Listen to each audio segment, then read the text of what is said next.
Alright, Assalamualaikum and welcome back to my YouTube channel. Anda bersama saya Syafiq Ramadan Zaman Vlog Time. Okay, kali ni aku berada dekat M-Force Office and Service Center yang terbaru dekat area Jalan Segambut ni. Yang ni kita datang hari ni, kita ada majlis berbuka puasa lah. Kita nak syah kejap dekat orang kata HQ terbaru M-Force Kuala Lumpur. Let's vlog.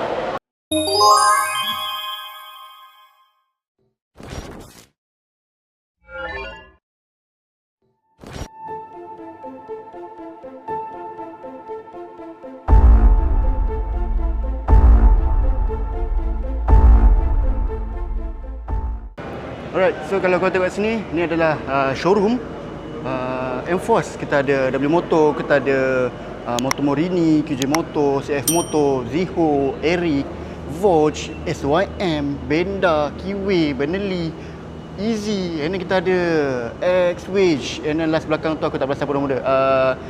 Ada logo macam apa tu? Dragon tu. So ada banyak jenama ataupun brand motor yang M-Force bawa masuk ke Malaysia. Korang boleh pilih nak mana satu yang korang nak. Nak skuter boleh, korang nak yang adventure pun boleh, nak style easy ride pun boleh macam Benda ni. Jadi kalau korang nak datang dekat M-Force Jalan Segambut ni, aku letak alamat siap-siap supaya korang mudah dah nak cari. Siapa orang Segambut, kalau macam korang nak pergi Mitek kan, so korang boleh datang je dekat sini. Parking pun senang, mudah, ruang menunggu pun ada, kawasan servis dia pun cantik, luas. Jenama daripada China ni, dia bukan saja bawa masuk motor dengan harga yang mampu milik, malah dia punya servis dan kualiti juga dijaga untuk keselesaan pengguna rakyat Malaysia. Jom kita nak bersih-bersih dulu. Lawa tu 675 SRR ni.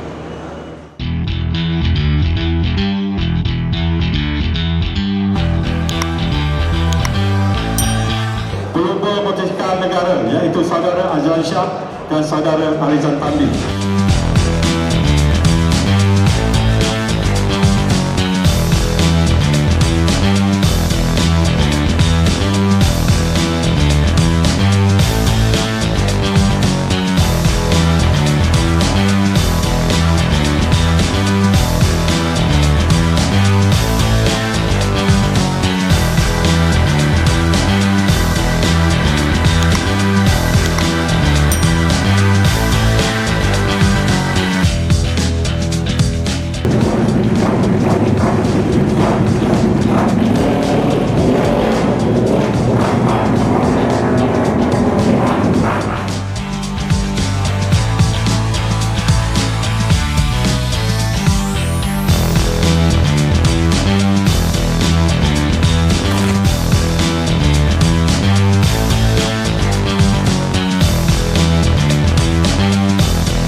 Alright guys, so dah settle dah majlis berbuka puasa dengan M-Force, pelancaran 2 biji motor, KTNS dengan W Motor, and then ada orang kata apa, recap AS25 team under Vogue. Jadi kalau korang nak lagi video yang menarik daripada aku, jangan lupa like, komen, subscribe to channel aku. Jumpa lagi dalam vlog yang akan datang. Stay safe. Assalamualaikum. M-Force.